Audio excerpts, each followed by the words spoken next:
Welcome back to the Wasteland. You found this frequency, so you're ready for the truth. This is the full story of Caesar's legion, the faction everyone hates, the slavers in football gear who turned 87 tribes into an empire of suffering. You've heard the myths, but you haven't heard this. The massacre at Nipton, where they decided fates with lottery tickets. The burned man who survived being set on fire and thrown into the Grand Canyon. The systematic erasure of entire cultures. The women reduced to breeding stock. The children raised as weapons. The crosses lining every highway as warnings. This is the confessional you weren't supposed to hear.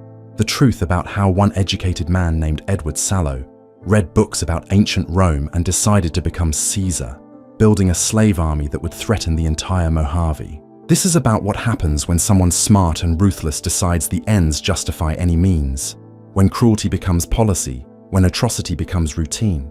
And if you genuinely enjoy this kind of dark storytelling, consider subscribing and liking the channel, but only if it truly resonates with you.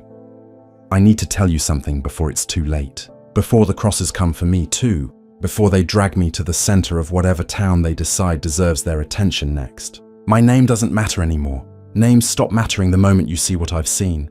The moment you understand what Caesar's legion really is. You've heard the stories, haven't you? The whispers that travel through the Mojave like radiation on the wind. Tales of men in football gear and skirts, carrying machetes, speaking a dead language. Raiders pretending to be Romans. Savages playing dress-up. That's what people say when they're trying to sleep at night. That's the lie they tell themselves because the truth is so much worse. The truth is that Caesar's legion isn't pretending at all. They believe every single word of it. And that belief has consumed 87 tribes. 87 different peoples who used to have names, cultures, histories. Gone. Erased. Absorbed into something that shouldn't exist. I was there in the beginning. Not at the very start, but close enough. Close enough to see Edward Sallow become Caesar. Close enough to watch a follower of the apocalypse transform into a god. You want to know how it happened? You want to understand how one man with books about ancient Rome could build an empire of slaves and suffering? Then listen. Listen close, because I'm going to tell you exactly how the most hated faction in the Wasteland came to be. It started in 2247. That's the year everything changed. Edward Sallow wasn't supposed to be a conqueror. He was supposed to be a scholar. A member of the followers of the apocalypse, sent east with Joshua Graham and a few others to study tribal dialects around the Grand Canyon. Simple mission, academic work, the kind of thing that's supposed to help people, not destroy them. But Sallow was never like the other followers. He was smarter, yes, brilliant even, but he was also angry, bitter. He thought the followers were weak, thought their mission to educate and enlighten was naive. He wanted action, he wanted power. And when the Blackfoot tribe captured their expedition, he saw his chance. The Blackfoot were losing a war. 7 other tribes were crushing them. They took Sallow and his group hostage, probably for ransom, probably out of desperation. Most people in that situation would have tried to escape or negotiate their release. Edward Sallow taught them how to kill. He found books on his journey, books about Julius Caesar, books about the Roman Empire, military tactics, conquest, total war, and he used those books to turn a dying tribe into a weapon. He showed them how to maintain their firearms properly, how to manufacture ammunition, how to make explosives, how to fight as organized units instead of scattered raiders. He gave them the tools they needed to win. And they did win. The Ridges were first. Weakest tribe, easiest target. Classic divide and conquer strategy, straight from the Roman playbook. When the Ridges refused to surrender, Sallow didn't hesitate. He ordered the Blackfoot to kill every single person. Men, women, children, no exceptions. No mercy. Just piles of corpses left rotting in the desert sun. That was the lesson. That was the message Sallow wanted to send. This wasn't tribal warfare anymore. This wasn't raids for supplies or territorial disputes. This was total warfare. Complete annihilation. The kind of brutality the tribes had never encountered before. The Kaibabs were next. When their envoy refused to surrender, Sallow took him to see what remained of the Ridges, showed him the bodies, made him understand what resistance meant. The Kaibabs surrendered immediately. Then the Fredonians, then all the others. One by one, tribe after tribe. Some surrendered, some fought and died. But in the end, they all became part of something new, something monstrous. Sallow crowned himself Caesar, not as a joke, not as a title, as an identity. He stripped away every tribal name, every cultural marker, every piece of history that made these people who they were. He replaced it all with a single uniform identity. The Legion, one great tribe built on the bones of all the others. And he made Joshua Graham his first legate, his right hand, his military commander. Together, they built an army that would terrify the Wasteland for decades. But here's what you need to understand. Caesar didn't just build an army, he built a religion. He told his followers he was the son of Mars. The god of war himself had chosen Caesar to cleanse the world in nuclear fire and rebuild it in his image. The tribes believed him. Why wouldn't they? He'd taken them from defeat to victory. He'd given them purpose and discipline and power. They worshipped him. They obeyed him without question, even unto death, and anyone who questioned the cult of Mars found themselves crucified or executed. Faith enforced through terror, devotion maintained through blood. The conquests continued, year after year, tribe after tribe. The legion grew. Caesar's methods never changed: offer surrender or face extinction. Those who surrendered had their cultures destroyed, their identities erased, their young men conscripted into the legion, their women turned into slaves and breeding stock. Those who resisted were slaughtered to the last child. No middle ground, no negotiation, just submission or death. And with each victory, the legion became stronger, more disciplined, more fanatical. The twisted hairs thought they were safe. They served as scouts for the legion during the conquest of Arizona. They helped Caesar expand his territory. They were allies, partners, but Caesar doesn't have partners. He has tools, and when a tool is no longer useful, or when it might threaten his absolute control, he discards it. The legion invaded the twisted hairs and forcibly assimilated them. The ones who resisted ended up crucified along Interstate 40, their bodies left as warnings, as decorations, as proof that even loyalty means nothing if Caesar decides you're expendable. By 2277, Caesar's legion controlled Arizona and New Mexico. They had footholds in Colorado and Utah. 86 tribes had been conquered, assimilated, or exterminated. The legion wasn't just an army anymore. It was a machine, a massive slave army built on ruthless utilitarian principles. Every person existed only to serve the state. Individual life had no value beyond utility. Men were conscripted as soldiers or slaves. Women were breeding stock. Children were taken from their families at birth and raised to know nothing but the legion. No personal freedom, no individual rights, just endless service to Caesar's vision. The training was brutal, physical conditioning on par with NCR Rangers. Legionaries learned to run faster, fight harder, endure more pain than any other fighters in the Wasteland. They developed resistance to pain through constant combat and torture, hand-to-hand fighting with melee weapons until their bodies were covered in scars. Mental conditioning that removed all capacity for independent thought. They didn't question orders. They didn't hesitate. They didn't feel compassion or doubt or fear. Just pure discipline enforced through decades of reconditioning. You could order a unit of legionaries to cut their own throats, and they would do it without hesitation. That's not loyalty. That's not dedication. That's the complete destruction of human will and the slavery. God, the slavery. It fueled everything. The legion's economy, their logistics, their expansion. Slaves performed all the labor while the soldiers fought. Slaves built the camps. Slaves maintained the weapons. Slaves served the needs of their masters in every possible way. The legion took slavery and made it systematic, industrial, efficient. They marked their slaves with red crosses on their chests or slave collars around their necks. They enforced laws of honesty, industry, and prudence through whipping and torture. They worked their slaves until they collapsed and then replaced them with fresh ones from the next conquered tribe. Women had it worst of all. The legion's misogyny wasn't just cultural prejudice, it was policy, official doctrine. Women were forbidden from combat roles, forbidden from positions of leadership, forbidden from working alongside men in jobs of esteem. Their only value was biological, breeding stock to produce the next generation of legionaries. Caesar believed more children meant a stronger legion, so he mandated child quotas for his soldiers to meet. Women were assigned to men by Caesar or his legates, traded, distributed, treated as property.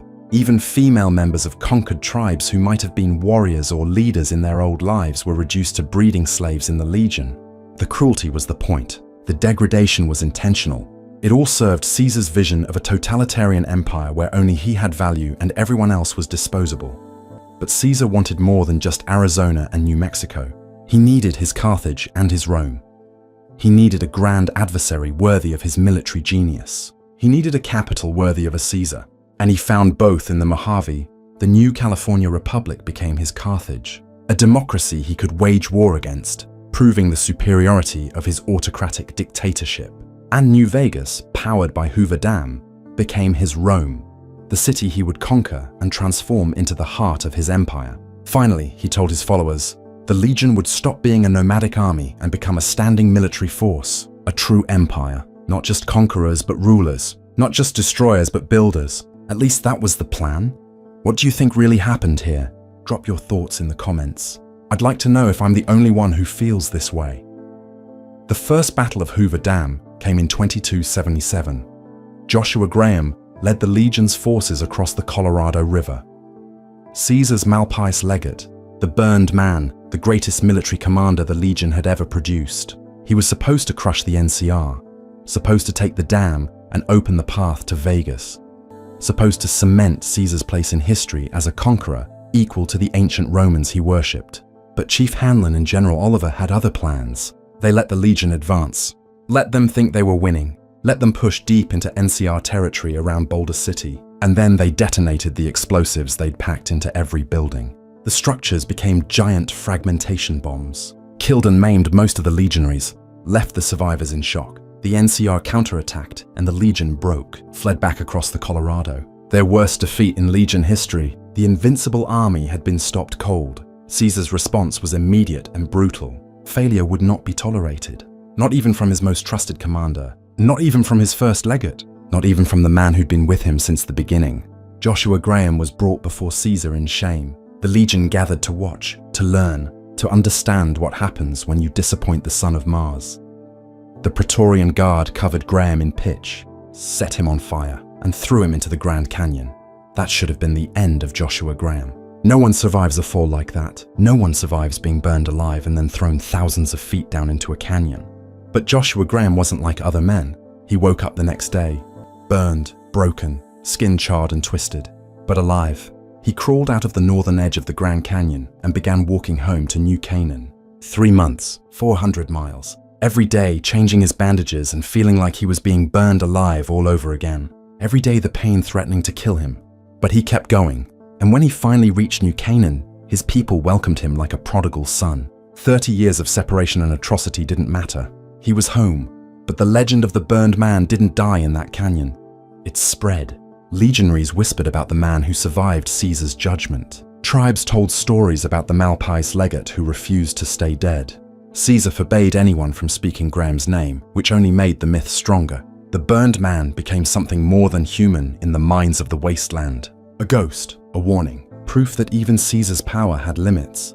Caesar replaced Graham with Legate Lanius, the monster of the East. A man whose reputation was built entirely on violence and terror. Stories said Lanius single-handedly killed multiple Legion patrols before Caesar recruited him.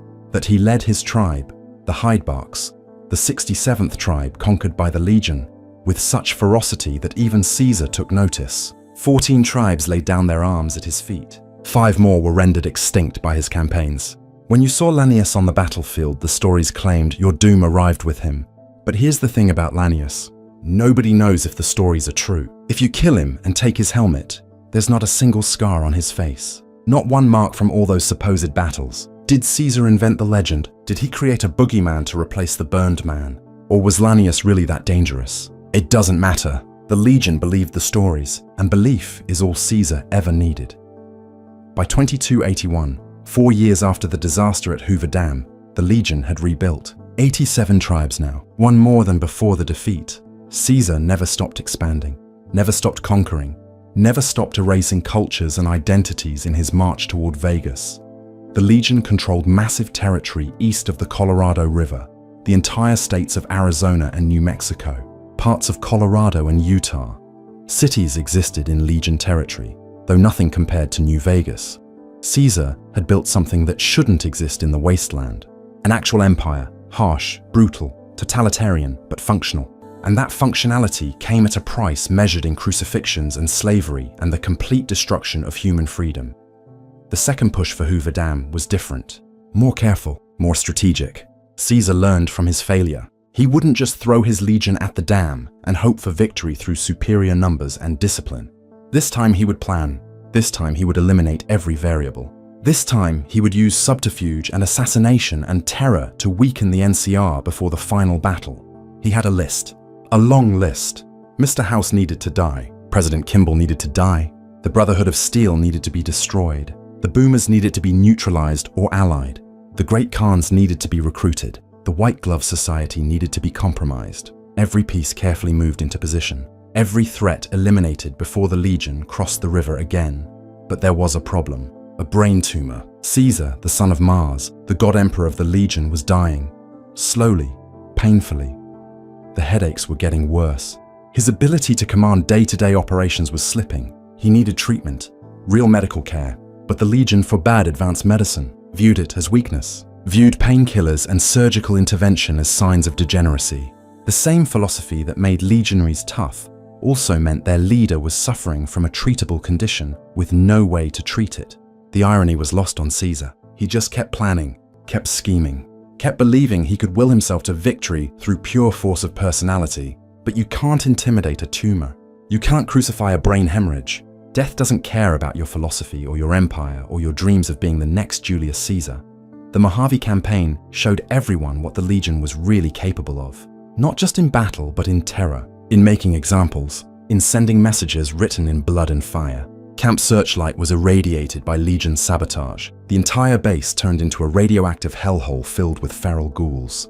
Ranger Station Charlie was overrun and destroyed. Nelson was conquered, its NCR soldiers crucified along the main road as decorations, as warnings, as proof that resistance was futile. And then came Nipton. God help us, then came Nipton. Nipton was a small town, neutral territory, the kind of place that served everyone as long as they paid. NCR soldiers, powder gangers, even Legion Frumentari in disguise. The mayor, Joseph B. Stein, was greedy, saw opportunity in the chaos. When the powder gangers escaped from the NCR correctional facility, Stein invited them to Nipton, offered them services, prostitutes, chems, entertainment, and he invited NCR soldiers too, kept the two groups separated, took money from both sides, played them against each other while filling his pockets. It was working until Vulpes Inculta arrived. Vulpes came disguised as Mr. Fox, approached Stein with a business proposition. The Legion would pay 8,000 caps if Stein helped them trap both the powder gangers and the NCR soldiers in Nipton. Stein agreed immediately. Greed made him stupid, made him think he could make a deal with the Legion and walk away with caps in his pocket and no consequences. He didn't understand what he was inviting into his town. He didn't understand that Vulpes Inculta never intended to honor any deal. The trap wasn't just for the powder gangers and NCR soldiers. It was for everyone. The Legion swept into Nipton in October 2281, caught everyone by surprise, herded the entire population to the center of town. Powder gangers, NCR soldiers, Nipton residents, everyone. Some tried to fight. You can find the bodies of dead legionaries in Nipton if you look. Evidence that resistance happened even if it ultimately failed. But most people went peacefully, hoped they could negotiate, hoped they could buy their way out, hoped the Legion would take what they wanted and leave. They didn't understand. The Legion doesn't take what it wants and leave. The Legion makes examples, sends messages, creates theater from suffering. Vulpes Inculta addressed the gathered crowd, told them their sins, told them about disloyalty, told them that when legionaries are disloyal, some are punished while others are made to watch. Then he introduced them to the lottery. Everyone would draw a ticket. The ticket would determine their fate. It wasn't random mercy. It was systematic terror, a game where the prizes were different types of death and suffering, the ultimate demonstration that your life meant nothing, that your fate was decided by chance and cruelty in equal measure. The lucky losers went first. They drew tickets that earned them decapitation. Quick deaths, mercy by Legion standards. Their heads came off and their suffering ended in seconds. That was the best outcome anyone could hope for in Nipton that day. Then came the crucifixions. That's where most of the tickets led. Up on crosses, nails through hands and feet. Left to die slowly under the desert sun. Dehydration, exposure, pain beyond description. Some of them lasted days, screaming, begging, dying in full view of anyone who passed by on the road. The Legion wanted people to see, wanted the message to spread. Wanted everyone in the Mojave to know what happened to towns that served all comers without loyalty to Caesar.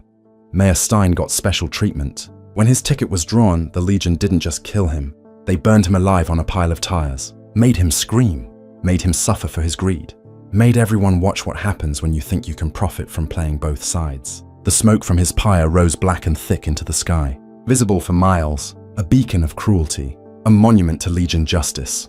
Third-place winners were enslaved, taken away to Legion camps, stripped of their names and identities, collared, marked, worked until they collapsed and then worked some more. Maybe they lived longer than the ones who were crucified. Maybe prolonged suffering was worse than quick death. The Legion didn't care. Slaves were tools, useful until they broke and then replaced. Second place went to a powder ganger named Boxcars. They spared his life but crippled his legs with hammers, shattered the bones, left him in agony, unable to walk, unable to escape, just lying there in the ruins of Nipton with his ruined legs and his memories of everyone who died around him. He called himself lucky, said he won second place in the lottery, but nothing about what happened to Boxcars was lucky. It was torture dressed up as mercy, a reminder that sometimes surviving is worse than dying. First place went to Oliver Swanwick, another powder ganger. They let him go, completely unharmed, walked away from Nipton celebrating, screaming about winning the lottery, about being free, about being chosen. He survived purely by chance, pure random luck, and his survival made the horror worse somehow, proved that the Legion's cruelty was arbitrary, that they could spare you or crucify you based on nothing but which ticket you drew, that your life had so little value it could be decided by lottery.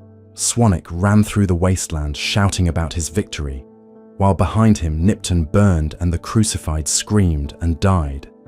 After the lottery ended, the Legion set fires throughout Nipton, gathered bodies and flammable junk and created pyres. The smoke rose into the sky like a signal, like a warning, like a promise of what was coming for the rest of the Mojave. They left rabid mongrels in the town hall as traps for anyone who investigated. They crucified powder gangers along the road. They scattered lottery tickets throughout the ruins like confetti, like souvenirs, like proof that what happened in Nipton was entertainment for the Legion, a show, a demonstration, a message written in suffering and delivered with systematic efficiency. Vulpes Inculta waited in the town hall after the massacre, waited to tell anyone who came what had happened and why. He explained that Nipton was wicked, debased, corrupt, that it served all comers without loyalty, that it was a town of whores, that the lottery was justice, punishment for sin, a cleansing. He said the people of Nipton didn't resist because they only cared about themselves, claimed they watched their families die without fighting back. But the dead legionaries and the weapons found near Nipton residents told a different story. People fought, people resisted. They just lost, overwhelmed by trained soldiers who made warfare their entire existence. The Legion left Nipton as a monument, a warning, a preview of what was coming for the NCR. This wasn't tribal raiding. This wasn't raiders looking for supplies. This was systematic terror designed to break the will to resist before the battle even started. And it worked. Word of the Nipton massacre spread throughout the Mojave. People were terrified. The NCR was terrified. Even the most hardened wastelanders looked at Nipton and understood that Caesar's Legion was something different, something worse than any threat they'd faced before. If you've ever wondered what choice you would make in a situation like this, tell me in the comments. I'll be reading them. But here's what nobody talks about: the contradiction at the heart of everything Caesar built. He claimed to be recreating the Roman Empire, claimed to be following in the footsteps of Julius Caesar and bringing civilization to the wasteland. But the real Roman Empire didn't work like the Legion. Real Rome let conquered peoples keep their identities, let them maintain their cultures and traditions as long as they paid taxes and didn't rebel. That's how Rome held so much territory for so long, by being smart about assimilation, by understanding that you can't rule an empire if everyone hates you and is waiting for the first sign of weakness to revolt. Caesar's Legion did the opposite, forced total cultural annihilation, erased every identity, eliminated every tradition, created a monolithic culture that depended entirely on military might and Caesar's personal authority. The resentment was building. You could see it in Legion members like Ulysses, whose tribe was erased. You could hear it in the whispers among slaves who remembered their old lives. You could feel it in the fact that the Legion had to maintain constant brutal discipline, because the moment they showed weakness, the whole structure would collapse. Caesar built an empire on sand, on fear, on the willingness to commit atrocities that kept everyone too terrified to resist. But fear only lasts as long as the fearmaker is strong, and Caesar was dying. The brain tumor wasn't just a medical problem. It was an existential threat to everything the Legion represented. Caesar was the Legion, his personality, his vision, his will. Without him, what was left? Legate Lanius was a brutal military commander, but he wasn't a thinker, wasn't a philosopher, wasn't capable of the political maneuvering and long-term planning that built the Legion in the first place. If Caesar died, the Legion would fragment, would devolve into warring tribes again, would become exactly what it claimed to have transcended. All those conquered peoples would remember who they used to be, all that resentment would explode. All the brutality and slavery and cultural erasure would come back as vengeance. The Legion would eat itself alive, and that's the secret nobody wants to admit. The brutal truth that makes Caesar's Legion the most hated faction in the Wasteland. It's not just the slavery. It's not just the crucifixions. It's not just the systematic misogyny, or the cultural genocide, or the mountains of corpses left in their wake. It's that all of that suffering, all of that cruelty, all of those destroyed lives and erased cultures serve no purpose beyond maintaining Caesar's ego. He built an empire that can't survive without him, created a society so dependent on his personal authority that his death guarantees its collapse. Every slave, every crucified victim, every woman reduced to breeding stock, every tribe erased from existence suffered for nothing. For a dream that was doomed from the start, the philosophy behind it all is just as hollow. Caesar talks about Hegelian dialectics, about thesis and antithesis creating synthesis. He claims the NCR is the thesis, corrupt democracy doomed to fail. The Legion is the antithesis, brutal autocracy focused on survival and stability. And when he conquers Vegas and merges them, the synthesis will be something stronger than either.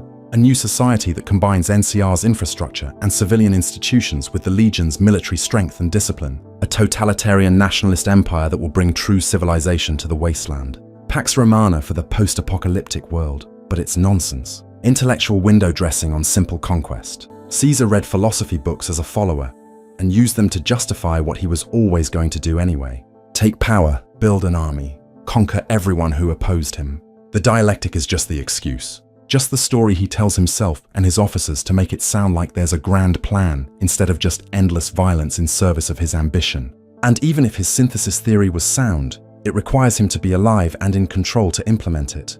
Requires his genius to balance the contradictions and force the merger. Without Caesar, there is no synthesis. Just the Legion devouring the NCR or fragmenting into warlord territories. Just more suffering and chaos and proof that Caesar's grand vision was always a lie. The Legion's lands tell a different story than their propaganda. Yes, traders report that Legion territory is safe, that caravans can travel without fear of raiders, that the roads are secure and trade flows freely. Rose of Sharon Cassidy admits it grudgingly. The Legion guarantees absolute protection for merchants. No bandits, no robbery, no chaos. Just order enforced through terror. But that safety comes at a cost. The cost of living in a police state where stepping out of line means crucifixion, where women have no rights, where children are taken from their families and raised as soldiers or slaves, where any hint of independent thought or cultural identity is crushed, where you're safe from raiders because you're already enslaved to something worse. The civilians in Legion territory don't live in Rome. They live in a tribute system where they exist to support the army. They farm, they manufacture, they provide resources and bodies for the military machine. The trappings of Roman culture that the Legion uses, the Latin words and the military ranks and the symbols, those are only for the soldiers. The subject populations don't get the culture. They just get the oppression, get to be conquered peoples feeding an army that will conquer more peoples, who will feed the army that will conquer more peoples. Endless expansion because the Legion has no other purpose, no endgame beyond conquest. No plan for what happens when they run out of tribes to absorb and enemies to crucify. Even the Legion's vaunted discipline and military effectiveness has a dark side. Yes, legionaries are fast and strong and fearless. Yes, they're trained to a level that rivals the best NCR rangers. Yes, they can close distances with frightening speed and fight with melee weapons effectively even against opponents with guns. But that effectiveness comes from breaking them as humans, from reconditioning them so thoroughly that they can't think for themselves, can't question orders, can't feel empathy or doubt or anything that might make them hesitate. They're not soldiers, they're weapons shaped like men, tools that Caesar points at his enemies until the tools break. And then he makes new tools from the next batch of conquered children. The decimation ritual shows how little individual legionaries matter. When a unit fails, when a commander leads his men to defeat, the Legion doesn't just punish the commander. They beat him to death in front of his troops. Then the new commander invokes decimation. Every 10th legionary in the failed unit is selected and beaten to death by his comrades. Not for any individual failure, not for cowardice or desertion or disobedience, just for being part of a unit that failed. 1 in 10 dies as punishment and warning, as reminder that failure is unacceptable, and the Legion will sacrifice its own to maintain discipline. And the legionaries who do the beating, who kill their brothers in arms on command, do it without hesitation. without question, because that's what the conditioning does. It removes everything human and replaces it with absolute obedience. The medical restrictions hurt the legion more than they help. Caesar believes medicine and painkillers are signs of weakness, that embracing pain builds character and toughness. So the legion forbids advanced medical treatment, relies on healing powder and battlefield surgery, and mostly just letting wounded soldiers die if they're too broken to fight. It's supposed to make them harder, supposed to weed out the weak, but it also means preventable deaths, treatable injuries becoming fatal, infections spreading, because proper medicine is considered degeneracy. Caesar himself suffers from this philosophy. His brain tumor could be treated, could be removed by someone with medical knowledge and equipment, but he can't seek that help without admitting that his philosophy is flawed, without showing weakness, without revealing that the son of Mars is just a man with a medical condition.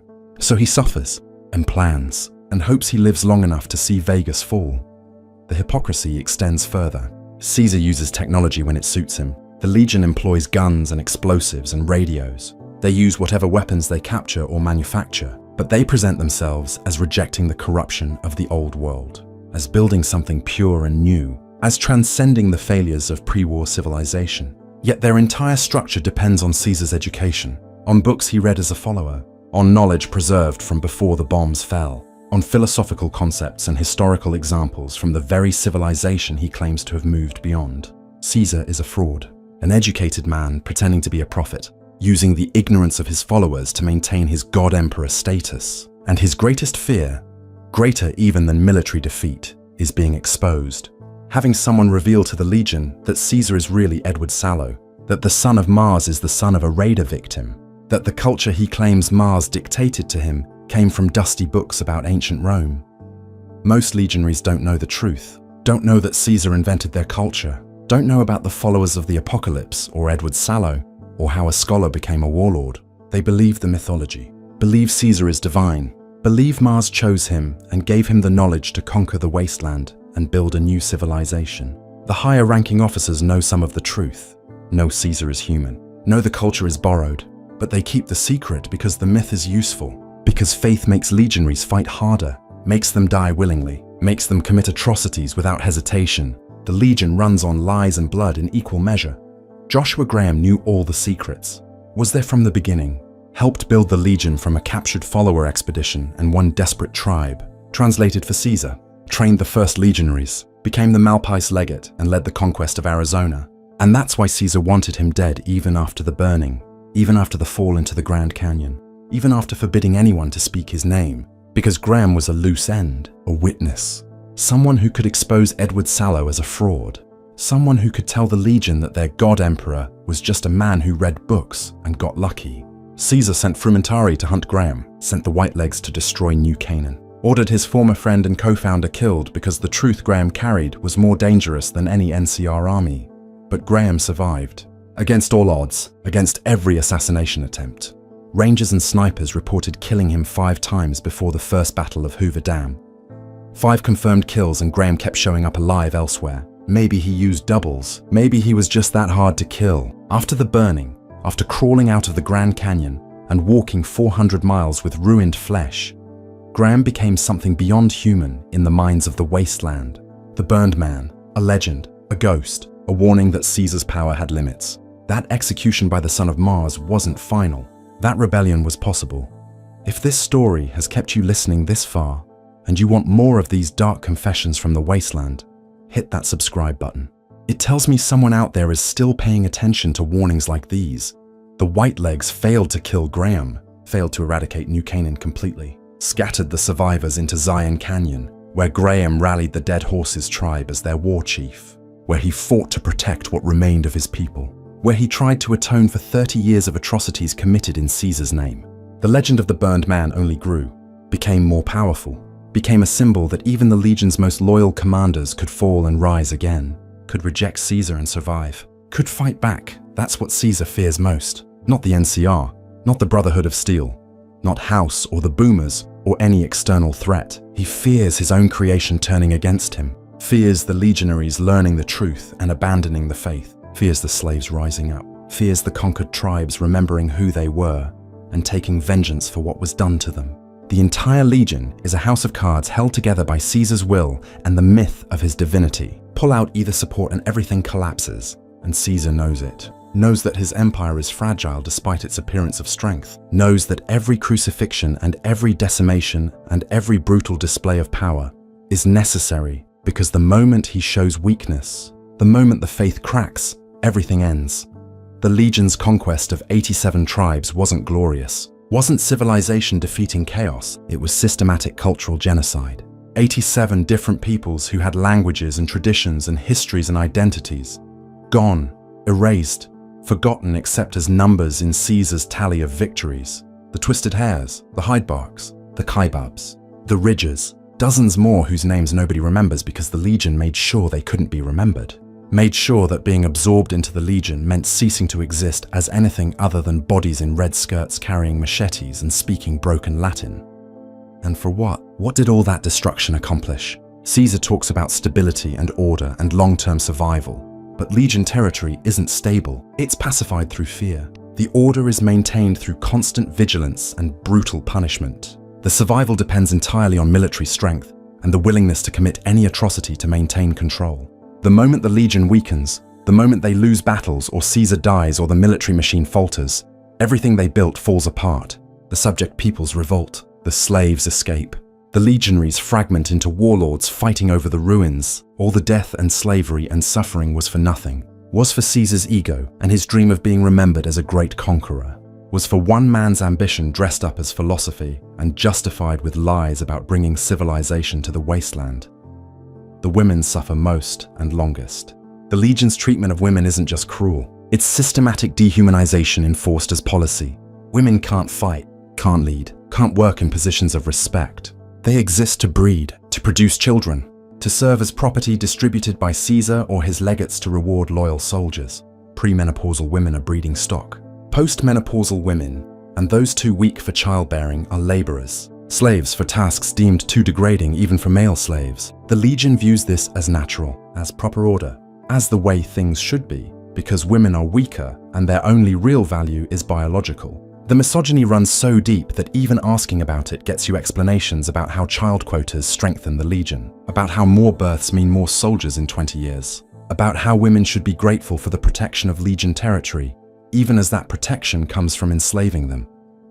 The children born into legion slavery never had a choice, never knew anything but the legion's way. Boys taken at birth or at 10 years old, depending on circumstances, separated from their mothers, raised in training camps where they learned to kill and obey and nothing else. No education beyond warfare, no skills beyond violence, no identity beyond being legion property. They grew up thinking this was normal, thinking Caesar was a god, thinking slavery and crucifixion and conquest were the natural order of things. The conditioning started so early and ran so deep that by the time they were old enough to question it, they couldn't.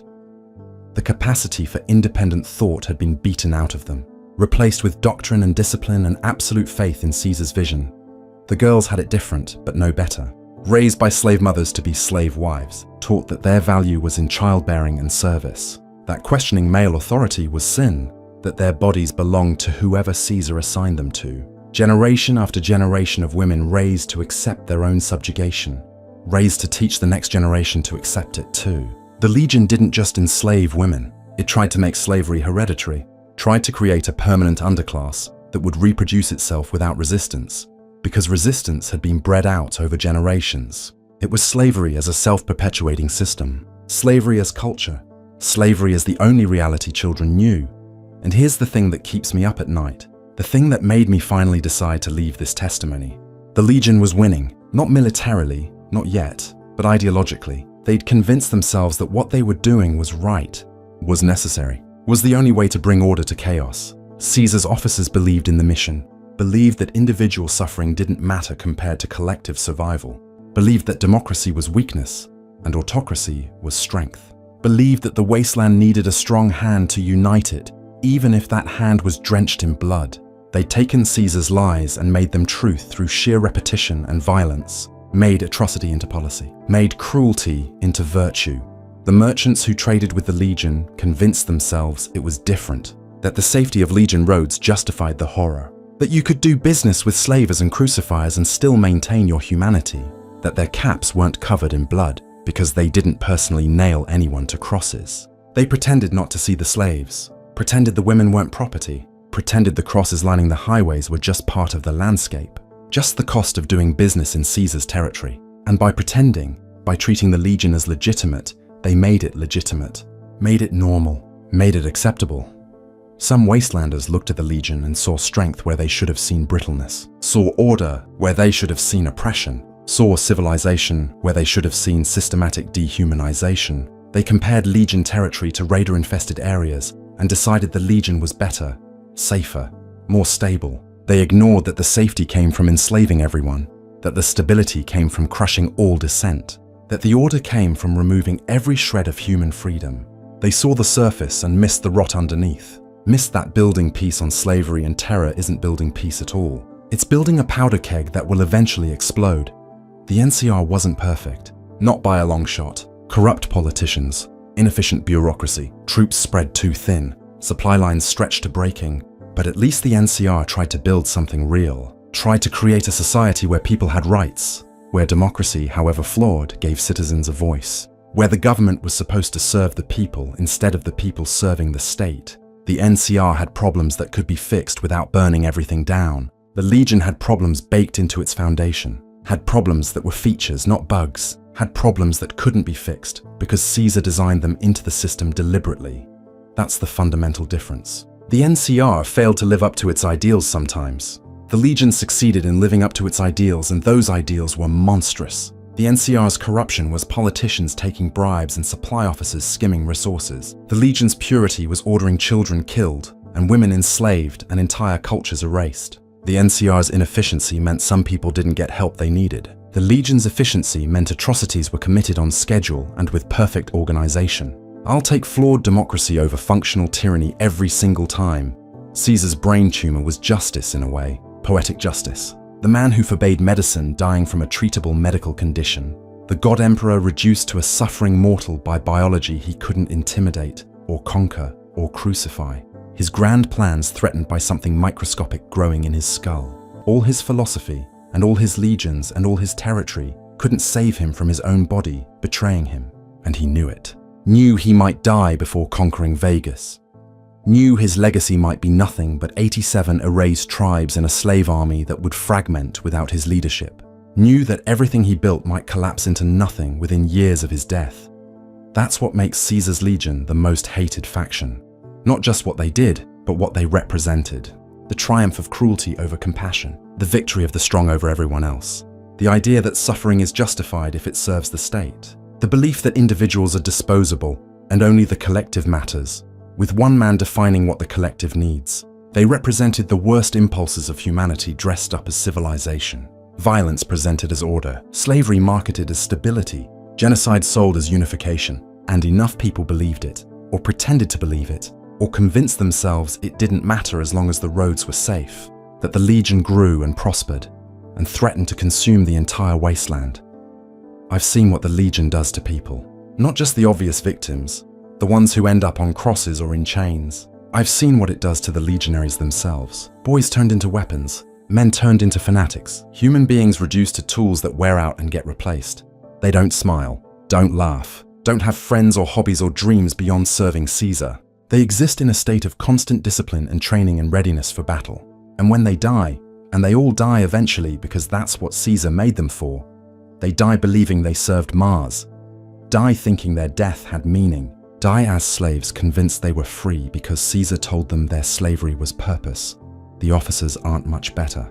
They have more autonomy, more authority, more knowledge, but they're trapped too, trapped by their investment in the system, trapped by the blood on their hands, trapped by the knowledge that if the Legion falls, they fall with it. They can't leave, can't defect, can't question, because they know too much and did too much, and the only path forward is more conquest and more cruelty, and hoping Caesar's plan somehow works before everything collapses. They're prisoners of their own atrocities, bound by chains made of crucified victims and erased cultures and decades of systematic evil. And Caesar himself, he's the biggest prisoner of all, imprisoned by his own myth. He can't show weakness, can't admit mistakes, can't acknowledge that his philosophy might be flawed or his methods might be wrong. He has to be the son of Mars every moment of every day, has to maintain the illusion of divine authority even as his brain literally destroys itself, has to keep planning and conquering and building his empire even though he knows it probably won't survive him. He built a cage around himself made of lies and expectations and the needs of the system he created. And now he can't escape any more than the lowliest slave can escape. The Second Battle of Hoover Dam, whenever it comes, will decide everything. If the Legion wins, if they take the dam and Vegas, Caesar gets his Rome, gets to attempt his synthesis of NCR and Legion, gets to prove his philosophy can create something lasting. But I don't think it will work. I think even if the Legion wins the battle, they'll lose the war. Because you can't build civilization on slavery and terror, can't create lasting stability through conquest and cultural erasure, can't make people loyal by destroying everything they are and replacing it with fear. The conquered peoples will remember. The slaves will resist. The brutality that won battles will make governing impossible. And when Caesar dies, and he will die, the whole structure will come crashing down. If the Legion loses, it's even clearer. They retreat back east, lose momentum, lose faith, start questioning whether Caesar really is the son of Mars if Mars lets them lose. The cracks widen. The subject populations see weakness and revolt. The legionaries fragment into factions. The 87 tribes that were never fully broken remember their names and take them back. The Legion doesn't fade away peacefully. It tears itself apart, devolves into exactly the kind of tribal warfare Caesar claimed he was ending, proves that his entire project was built on sand. Either way, the Legion is doomed. That's the brutal truth. That's what makes them the most hated faction in all of Fallout. Not just because they're cruel, though they are. Not just because they're slavers, though they enslave thousands. Not just because they commit atrocities, though their atrocities are legendary. But because all of it, every crucifixion and every erased culture and every enslaved woman and every child soldier, all of it was for nothing. For a dream that couldn't work. For a system that couldn't last. For one man's ego and his desire to be remembered as a great conqueror. Caesar wanted to be like Julius Caesar, wanted to build an empire that would last for centuries, wanted to bring Pax Romana to the Wasteland, but he forgot the most important part of the story.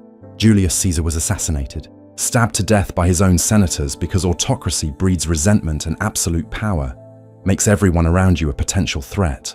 The Roman Empire that followed was built by Augustus, not Julius, built through careful diplomacy and political maneuvering and allowing some measure of freedom and identity to conquered peoples. The empire that lasted was the one that learned from Julius Caesar's mistakes. Edward Sallow learned all the wrong lessons, copied the conquest without understanding the governance, adopted the brutality without recognizing it as a tool that needed to be put away once the fighting stopped, built an army when he needed to build a nation. The Mojave will remember Caesar's legion long after it's gone. We'll remember the crosses and the slavery and the Nipton lottery. We'll remember the 87 tribes that ceased to exist. We'll remember the burned man who survived Caesar's judgment. We'll remember that the most disciplined, most organized, most effective military force in the Wasteland was also the cruelest, the most evil, the most deserving of hatred and resistance and ultimate defeat. Future generations will look back at Caesar's legion and ask how it happened, how one educated man with books about Rome could build an empire of suffering, how thousands of people could be convinced to commit atrocities in the name of order, how the Wasteland came so close to submitting to tyranny dressed up as civilization. And maybe, if I'm lucky, someone will find this testimony, will hear my warning, will understand that safety bought with slavery isn't safety. That order maintained through terror isn't order. That civilization built on erasing cultures and enslaving peoples isn't civilization. It's just barbarism with better organization, just cruelty with Latin names, just evil that learned to march in formation and quote philosophy while nailing people to crosses. Caesar's legion is the most hated faction because they deserve to be hated, because every person with a shred of humanity looks at what they built and recoils, recognizes it for what it is, refuses to make excuses or rationalize or pretend the roads being safe justifies anything. The legion is what happens when someone smart and charismatic and ruthless decides that the ends justify any means, when someone convinces themselves that individual suffering doesn't matter, when someone builds a system designed to perpetuate itself through violence and calls it peace. I'm tired now, tired of remembering, tired of carrying these stories, tired of knowing what I know and being unable to forget. But I needed to tell you, needed to make sure someone understood what Caesar's legion really was beneath the propaganda and the Latin words and the claims of bringing civilization. Needed to leave this warning before they come for me, because they will come. The Legion always comes for those who speak truth about them, always silences those who expose their lies, always makes examples of anyone who might give others ideas about resistance. So, now you know. Now you understand the brutal truth behind Fallout's most hated faction. Caesar's Legion was 87 erased cultures, thousands of enslaved women, generations of children raised as weapons, countless victims crucified along the highways as warnings. A system built entirely on suffering and maintained through terror. An empire that couldn't last beyond its founder because it was never designed to last. It was designed to conquer, to expand, to consume everything in its path until there was nothing left to conquer and then collapse into itself. That's the legacy. That's the truth. That's why we hate them, because they showed us what humanity is capable of when it abandons compassion, when it embraces cruelty as virtue, when it decides that some people matter and everyone else is expendable. The Legion was the Wasteland's warning, the proof that surviving the apocalypse wasn't enough, that we had to decide what kind of world we wanted to rebuild. And Caesar's answer, his vision of the future, was one where freedom died and slavery lived and suffering was the price of order. I choose to reject that vision, choose to believe that we can do better, have to do better, because if the Legion represents our future, if that's the best we can manage, then maybe the bombs should have finished the job. Maybe humanity doesn't deserve a second chance if this is what we do with it. But I don't believe that, can't believe that, won't believe that. There has to be another way, a better way, a way that doesn't require crucifying our humanity to save our lives. The crosses are still standing in Legion territory. The slaves are still in chains. The women are still treated as property. The children are still being raised as weapons. And somewhere in his tent at Fortification Hill, Caesar sits with his dying brain and his failing empire and his dreams of conquest that will never come true. The brutal truth remains brutal. The hated faction remains hated, and the Wasteland waits to see if we learned anything from the nightmare that was Caesar's Legion. This is my testimony, my warning, my confession that I saw and I knew and I did nothing until it was too late. Learn from my failure. Learn from Caesar's Legion. Learn that safety bought with blood and maintained through terror isn't safety at all. It's just a slower death, a death of everything that makes us human. And that price is too high. Always was. Always will be. The Legion is coming. Or maybe they're already defeated. Time will tell, but their legacy will remain, a scar on the Wasteland's memory, a reminder of what we must never become again. And maybe that's enough. Maybe the warning is all I can leave behind. Maybe that's all any of us can do when faced with evil that wears civilization's mask. Speak the truth. Refuse the lies. Remember the victims. And never, ever let the crosses become normal.